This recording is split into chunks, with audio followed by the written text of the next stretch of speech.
Yang ketiga, mengadakan program informasi lomba untuk membantu siswa mengikuti ajang sesuai bakat dan minat mereka.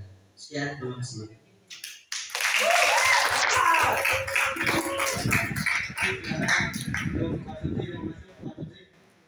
Ini ada. Oke, Gas. Ada dari sini sedikit. Saya pertimbangan di sini ya. Jadi kita kasih waktu 10 menit. Sodoba. Tiga, Gas. Oke, Gas.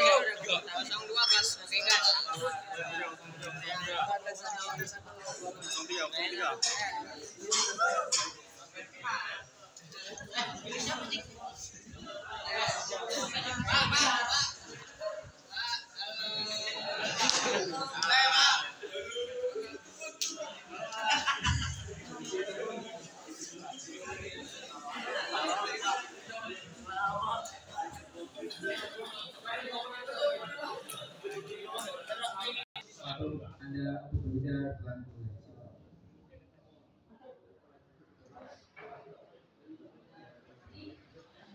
Terima kasih atas kesempatannya.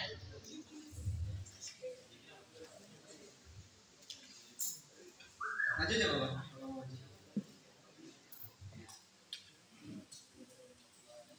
Baik, kami memiliki visi untuk mewujudkan siswa SMK Teknik Bahasa yang religius, sinergis, dan berintegritas tinggi. Dalam hal ini, kami sudah merancang sebuah misi untuk mewujudkan sebuah visi yang telah kami buat. Yang pertama adalah membangun karakter religius dan berintegritas melalui iman, akhlak mulia, kejujuran, disiplin, dan bertanggung jawab. Di mana dalam misi ini kami ingin seluruh siswa SMK Teknik Bahasa ini lebih tepat dalam melakukan ibadah, lalu juga disiplin dalam kehadiran di sekolah tepat waktu dan dapat bertanggung jawab jika memiliki kesalahan. Dan di sini yang misi kedua, mengembangkan partisipasi kreatif serta aspirasi siswa melalui kegiatan OSIS sekolah dan ekstrakurikuler. Mengembangkan partisipasi siswa dengan cara seperti mendukung kreativitas siswa agar mereka lebih berkembang dan mendengarkan seluruh aspirasi para siswa. Dalam proyek kedua ini kami memfokuskan diri kepada untuk melanjutkan, meningkatkan serta menginovasikan akrab dan penuh kebersamaan. Nah, jadikan sekolah tempat yang nyaman, itu menjaga lingkungan kebersihan. Nah, salah satu program kerja yang kita akan jalankan yaitu adalah Friday Green, yaitu hari Jumat bersih. Dimana kita akan membersihkan area lingkungan sekolah pada hari Jumat itu agar nyaman untuk belajar maksudnya. Setelah itu akrab. Kita akan akrab dengan semua teman dan menjalin hubungan antara siswa dan guru. Dan selalu penuh dengan kesadaran. Mungkin dari poin ketiga ini tentang Friday Week akan menghambat suatu program yaitu tadarus setiap hari Jumat. Untuk berbicara ada setuju nggak?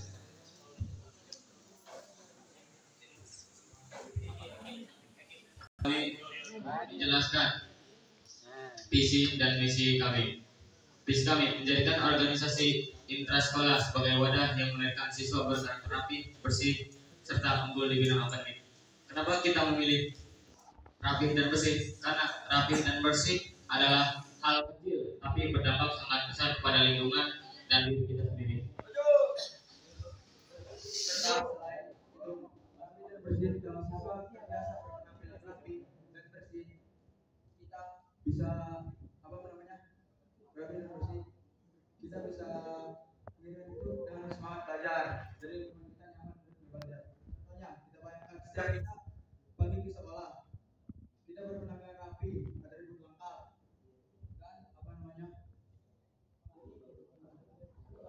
dan kelihatan lah senang belajarnya. Kita kenapa juga memilih serta unggul di bidang akademik dan non akademik? Karena sekolah itu bukan tempat untuk mencari nilai, sekolah juga tempat untuk mengembangkan bakat kita dan menyeimbangkan dua-duanya. Misalnya siswa jago dalam non akademik, misalnya jago dalam matematika, kita juga bisa mengembangkan bakat tersebut dalam non akademik, misalnya olahraga, seni, dan siswa di SMK Tani Basma ini memiliki keunikan dan kelebihan yang berbeda.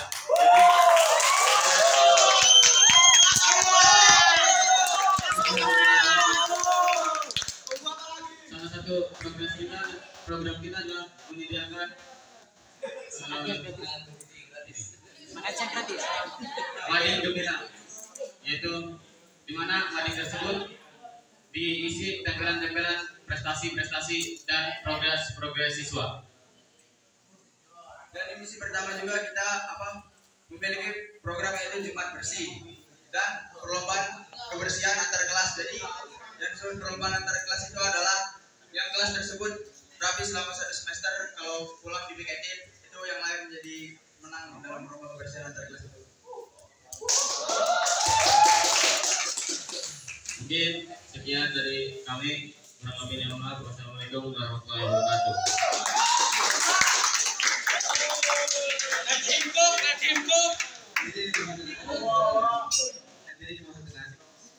Untuk salah satunya kita persiapkan yaitu nota baik. Waktu berbicara Anda sudah dimulai.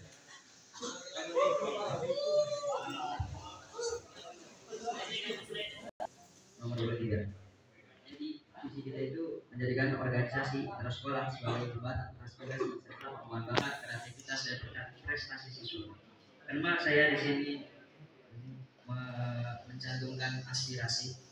Karena saya lihat di sekolah SMK Tani Basma ini aspirasi siswanya itu sebenarnya kurang, kayak penyampaian seperti saran dan masukan untuk menjadi sekolah yang lebih baik lagi itu sepertinya kurang tersalurkan dengan baik. Jadi saya mencantumkan aspirasi dan serta pengembangan bakat, kreativitas dan prestasi siswa.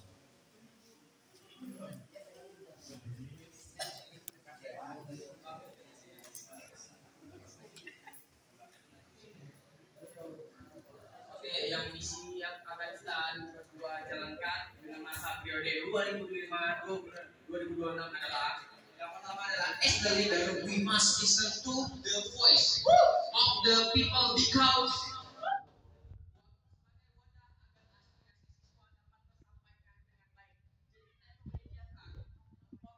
dan ruang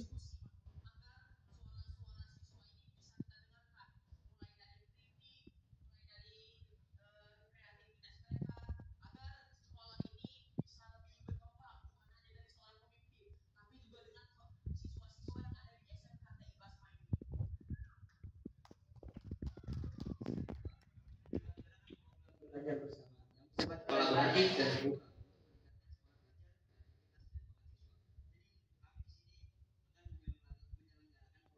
Program belajar bersama yang bersifat kolaboratif. Jadi kayak dari seluruh siswa nih, kita akan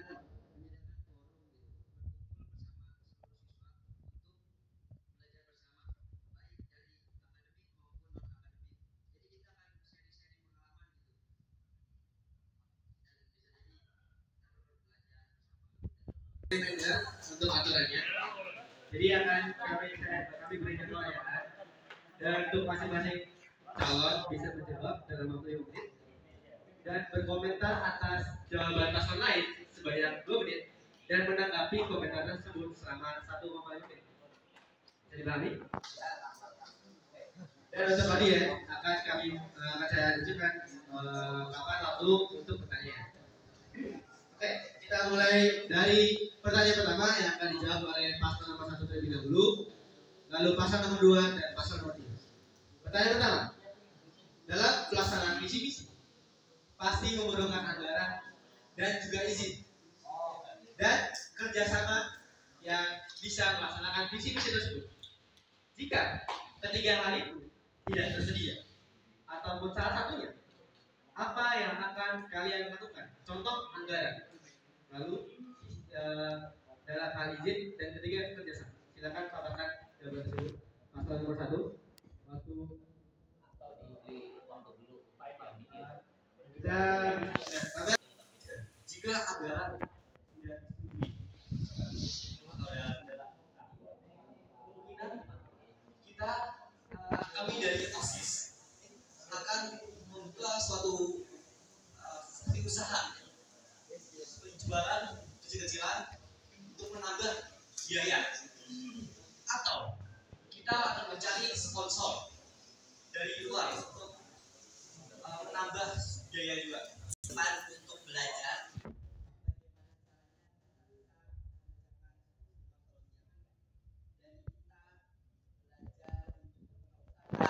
mencari relasi, itu kami akan mungkin dapat mendapatkan sebuah pembelajaran, juga mendapatkan apa yang kita butuhkan. Ini silakan untuk pasangan nomor 2 kita jawab pertanyaan. Terima kasih kepada MC. Jika ada hambatan dalam mewujudkan visi misi kami, itu saya kontribusi siswa berkurang. Jika ada kendala seperti kekurangan partisipasi siswa, saya akan memperkuat komunikasi dengan perwakilan kelas, mengadakan diskusi terbuka, dan memberikan ide yang lebih menarik agar semua siswa bisa terlibat. Saya akan mengajak kepada perwakilan siswa, contoh ketua kelas atau wakil kelas, untuk berdiskusi secara terbuka dan ide apa yang bisa membuat siswa-siswa SMK Dharma bisa berkontribusi. Lalu anggaran, misalnya ada anggaran yang menghambat atau gimana, kita coba izin lagi. Misalnya masih tidak bisa, kita coba menggunakan alat-alat adanya yang ada di sekolah SMK Dharma. Lalu paling kita akan membeli hadiah saja sih dari hasil wirausaha dari OSIS SMK Dharma. Misalkan kurangnya perizinan, kita mungkin misalnya tidak diizinkan atau kurang disetujui oleh perwakilan dari salah satu guru, kami akan mendiskusikannya lagi kepada guru tersebut, kira-kira program apa yang lebih baik dan tidak memakan anggaran atau yang diizinkan. Terima kasih. Terima kasih karena telah mengisi kami untuk menjawab pertanyaan ini. Jika soal hambatan tentang izin, kita akan mengusahakan untuk terus meminta izin, dan jika tidak bisa juga kita akan mengadakan komunikasi langsung, kayak misalnya rapat kecil-kecilan lah sama guru-guru, kayak sama pembina OSISnya, baik enggak, atau kira-kira solusinya gimana ya, atau kita apa program yang lain gitu, mencari jalan tengahnya lah.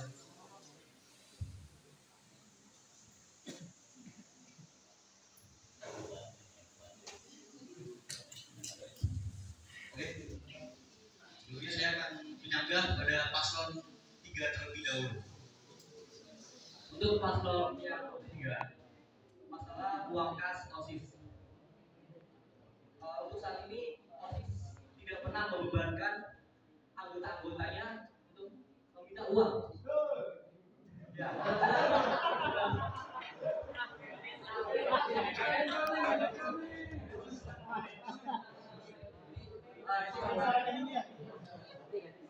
Itu sangat tidak mungkin sekali buat kita uang kas pada OSIS.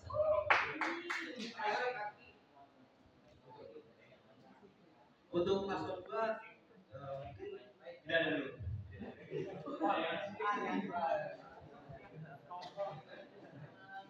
Maaf ya atas Pak saya tadi. Untuk paslon 03 silakan menanggapi. Kami akan beri waktu 1,5 menit untuk berbicara mulai dari sekarang. Yang disampaikan kepada paslon 1 yang tidak masuk akal itu dari mana saya tanya? Oh, saya tanya. Berikan secara jelas, tidak masuk akal itu dari mana? Pastinya dari uang kas OSIS. Semua ini kita kan sebagai sekolah yang mendapatkan zakat. Ya, Jadi orang-orang yang kurang mampu di sana. Ya. ya kita kan ngambil uang kas itu yang nggak sampai 10.000, 100.000, ya itu nggak masuk akal. Yang kita kan ngambilnya 2.000, 3.000, yaitu nominal-nominal kecil yang bisa kita gapai itu. Dan ya data yang kita gunakan itu sebuah kebermanfaatan. Jadi nggak ada yang nggak masuk akal. Di dunia ini semua bisa masuk akal. Ada jalan, ada solusi. Baik, kalau misalkan dengan anggarannya tidak besar, mungkin itu sedikit masuk kalau misalkan tidak terlalu besar anggarannya. Kalau misalkan terlalu besar, maka agak memberatkan bagi para siswa. Kalau itu saya setuju. Baik, terima kasih kepada paslon 1. Sebelum jadi kasihnya sudah cukup. Cukup. Apakah kedua ingin menanggapi antara dua argumen tersebut? Kalau tidak, bakal lanjut. Mungkin koreksi lagi dari paslon 03. Bagaimana kamu akan melibatkan seluruh siswa dalam progres kamu? Terima kasih. Oke, saya akan menjawab kepada paslon 02. Untuk intinya kita menanggapi dari dialog antar paslon 1 dan paslon 3. Jadi kalau tidak tersebut nanti akan ada gilirannya. Jadi silakan untuk mengomentari dialog antar paslon 1 dan paslon 3. Jika ingin mengomentari di luar hal tersebut, maka nanti akan ada gilirannya. Apakah mau lanjut? Mungkin cukup. Mohon maaf. Baik, untuk audiens, apakah akan ada pertanyaan? Baik, dari pengaduan yang diajukan.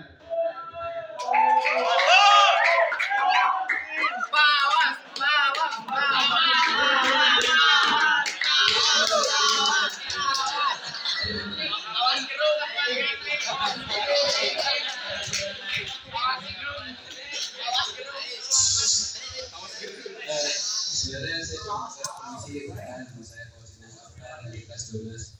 Kebetulan banget nih saya sudah masih singkat. Tapi punya pengalaman saya sedikit. Teman-teman yang ini masih. Jadi saya cukup tertarik dengan yang antara paslon 3 dan paslon 1 yang mengenai kas yang tidak masuk akal tadi. Saya jawaban dari paslon 1 dari Dr. Biasa itu cukup masuk akal karena kita mikir aja kalau misalnya kita membebankan uang kas kepada murid-murid siswa, kita ngambil waktu cuma 50.000 2 minggu sekali gitu kan. Kita nggak tahu uang kas itu ngambilnya tuh minggu berapa atau waktu berapa. Bisa aja tuh siswa mau punya uang. Atau terus kita ingat lagi SMK dari Basma kan latar itu nggak semua orang tuh berkelebihan, nggak semua orang tuh berkecukupan. Jadi walaupun 2.000 atas mungkin kalau misalnya itu tetap buat OSIS, masa masih 2.000 aja kalian kita mikir dulu latar belakangnya gimana. Terus kita punya uang atau enggak? Apalagi kalau kita ditaruh kita ditagi-tagi gitu. Mana meski 2.000 doang itu berapa sih?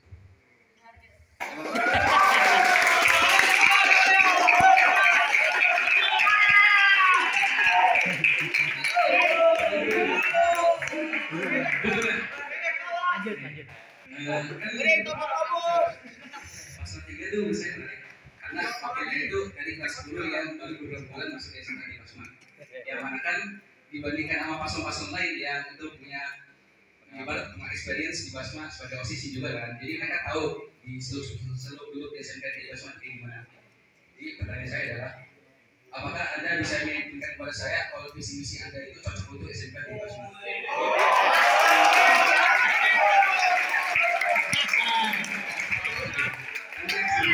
Dari saya lihat tuh dari saya tuh kayak program kotak suara itu lebih ke arah buat menjalankan misinya, bukan misinya itu sendiri.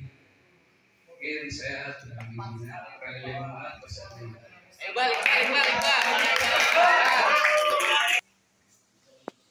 Nah, jadi pasal nomor 1, pas ini kan pertanyaan tertuju khusus. Nah, jawaban khusus ini akan diberikan dari jawaban pasal 3 dan pasal lain itu berhak menjawab cuma dalam waktu 1,5 menit dan hanya menjawab pertanyaan, tidak mengomentari jawaban dari pasal 3. Paham? Baik, kita saja Kepada Pak Mawas dari kelas 12, khususnya juga dia dari OSIS. Saya akan menjawab pertanyaan yang nomor 2. Oke, tadi yang dibilang saya dan pada calon ketua OSISnya 03 yaitu Bang Noval, bahwa kita itu di anggaran yang pertama dalam misi kita itu ialah membuka kotak saran. Nah, jadi Bang Bawas, gini, kotak saran itu bukan menjadikan isu, tapi kita mendengarkan suara-suara siswa. Manusia punya hak untuk berbicara. Jadi semua siswa itu kita dengarkan, mulai dari kritik, saran, dan aspirasi-aspirasinya. Jadi kita tuh bukan hanya bisa menjalankan kita sendiri, tapi bersama siswa. Jadi kalau mereka mengkritik, oh jadi saya kurangnya begini, oke maka kita akan melakukan ini, kita akan melakukan ini, kita rapati. Begitu. Saya itu bukan menjelaskan misi yang kotak suara itu, tapi kan kita program kotak suara kan lebih ke program untuk menjalankan misi itu. Misi sebenarnya itu apa sih dari kotak suara itu?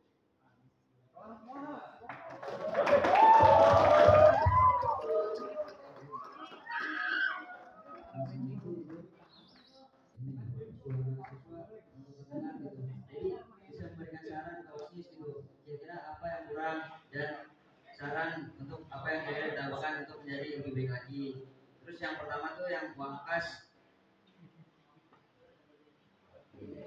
itu masih apa ya, solusi yang tidak tetap, masih bisa dibicarakan lagi. Kalau emang nggak setuju bisa nggak usah diadain aja nih. Dan jika pun tidak setuju dari mulai uang kas, kita bisa ambil jalan solusi lain. Pemimpin itu gak harus satu untuk satu itu semua. Kita bisa ubah jalur. Pemimpin itu garda terdepan. Jadi pemimpin itu bisa mengubah posisi-posisi, tapi yang pasti gak bisa plan A, plan B, gak bisa plan B, plan C, gak bisa ambil solusi lain. Jadi itu pemikiran dari seorang prinsip pemimpin.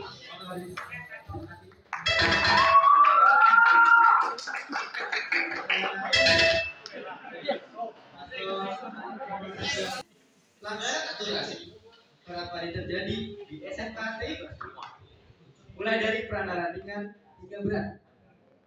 Apakah kalian sebagai pemimpin akan mengambil tindakan dan juga mencegah? Kalau iya, kenapa? Silakan jawab, Mas Agus. Jika ada siswa yang melanggar, kami akan mengambil tindakan secara mengajak diskusi dan kita mencari jalan tengah untuk mencari jalan tengah supaya dia itu tidak melanggar dan mengikuti aturan lah, dan menemukan komunikasi yang baik semua, dan kita bisa jalan tengah itu dengan menemukan kesepakatan. Jadi jika ada yang siswa yang melanggar, mungkin kita akan mendiskusikan itu dulu. Kenapa kamu melakukan tersebut? Lalu kita akan mengambil jalan tengah, solusi. Misalkan saya akan berubah, saya pengen jadi kamu. Jadi itu ya ada jalin perjanjian. Jika kamu melanggar lagi, maka akan mungkin terima kasih kok. Terima kasih. Cip. Oke, kita akan menjawab dari pertanyaan boleh. Sebuah hubungan atau konsekuensinya. Kenapa? Mohon maaf Pak Dalan, sekali lagi saya pernah ngomong cerita sama Pak Dalan di sebuah lapangan, di lapangan bawah. Jadi mau ringan ataupun berat pelanggarannya tetap pelanggaran. Jadi kita tetap akan melanggar, cuman kita lihat dulu apa alasannya.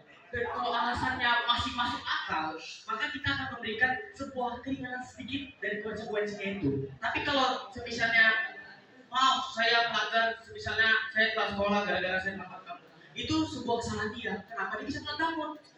Berarti dia kalau tidak tidur malam atau dengan alasan lain, berarti itu tidak bisa kita terima. Itu namanya konsekuensi. Dan yang supaya kita mencegahnya itu adalah kita itu dari sekolah, jam sekolah itu dari jam 7 sampai jam 3. Jam 7 itu, nah mungkin saya akan OSIS mungkin setelah mungkin saya jadi, insya Allah. Nah, Ini kami memiliki visi, yaitu mewujudkan siswa SMK Barna yang religius, sinergis, dan berintegritas. Artinya, kami ingin mewujudkan karakter siswa yang berubah. Sekolah adalah tempat untuk bimbingan siswa, bukan tempat untuk siswa diberi hukuman. Maka dari itu, kami ingin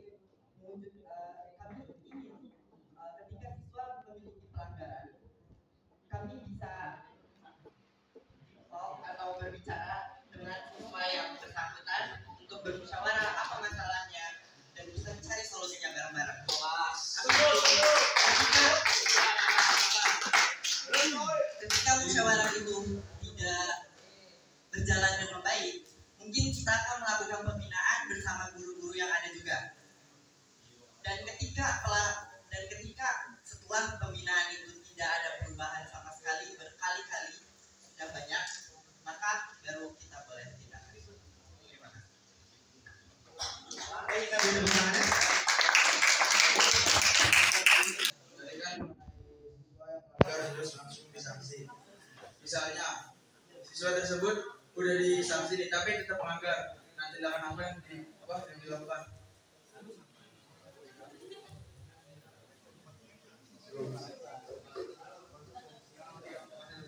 Mungkin dari paslon satu ya cukup, karena kita juga dari sama menemukan jalan solusi tengah.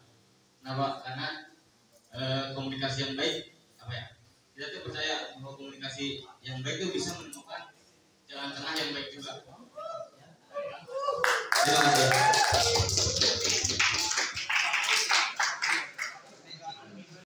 Kalau misalnya siswa melanggar aturan dan apa konsekuensinya. Nah, konsekuensinya itu bukan kita yang ngatur, tapi itu guru. Jadi kita ngomong sama guru, Bu, ini siswanya tidak misalnya tidak sepatunya warna atau kaos kakinya itu tidak sesuai. Nah, jadi apa konsekuensinya, Bu? Kita omongin bersama guru. Jadi kita buat kesepakatan yang bisa membuat siswa itu kita tidak sesuka hati, tapi kita berkontribusi bersama. Jadi begitu. Baik. Pertanyaan dari audiens. Mengabaikan tugas dan tanggung jawab. Mana yang akan kalian sesuaikan? Gaya kepemimpinan kalian atau anggota tersebut? Silakan waktu menjawab kami berikan 5 menit supaya para anggotanya juga enak juga supaya melakukan tugas-tugasnya yang telah diberikan oleh ketua.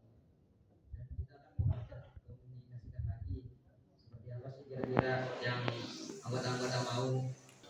Ketika anggota kami Kita dengan gaya kepemimpinan, kami akan merubah dari diri kami sendiri, karena setiap tempat memiliki gaya kepemimpinan yang berbeda. Kami akan melakukan evaluasi bulanan apabila ada yang kurang dari organisasi ini. Jadi kami akan terus meningkatkan dan terus belajar cara kepemimpinan yang sesuai dengan yang ada di SMKT Batai. Pertanyaannya? Menjawab. Saya akan menjalani komunikasi terbuka, berbagi tugas sesuai kemampuan, dan selama melibatkan semua pihak dalam pengambilan keputusan agar setiap anggota merasa dihargai.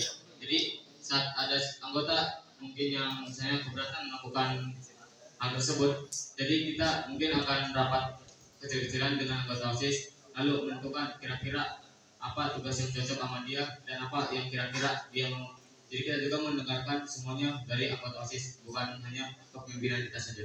Kita juga mendengarkan dari anggota-anggota kita. Terima kasih. Terima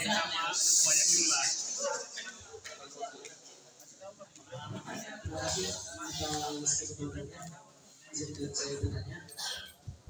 Pertanyaan pertama saya tujukan untuk paslon 03. Yang pertama, untuk pertanyaan saya adalah kalian sebagai calon dan baru, maksud saya belum pernah memiliki pengalaman di kepengurusan OSIS sebelumnya, belum tahu tentang riset yang ada di dalam kepengurusan OSIS yang jalan di SMKT Basma. Nah, perilaku apa sih yang akan kalian lakukan untuk mengembangkan atau mewujudkan visi misi kalian from zero ila nol, atau dari nol menuju jalan terang atau jalan yang sudah jelas. Kemudian untuk paslon 2 dan 03, 02 dan 01 dan 02, saya memiliki pertanyaan untuk kalian. Saya sebagai leader OSIS sebelumnya, saya tentu paham betul dengan kinerja dan efektivitas kinerja kalian di OSIS. Nah, apa sih refleksi atau cerminan yang kalian dapat ubah dari kepengurusan sebelumnya, dan kemudian transformasi atau perubahan apa yang bakal kalian lakukan untuk sebagai refleksi yang kalian buat. Mungkin cukup sekian pertanyaan dari saya.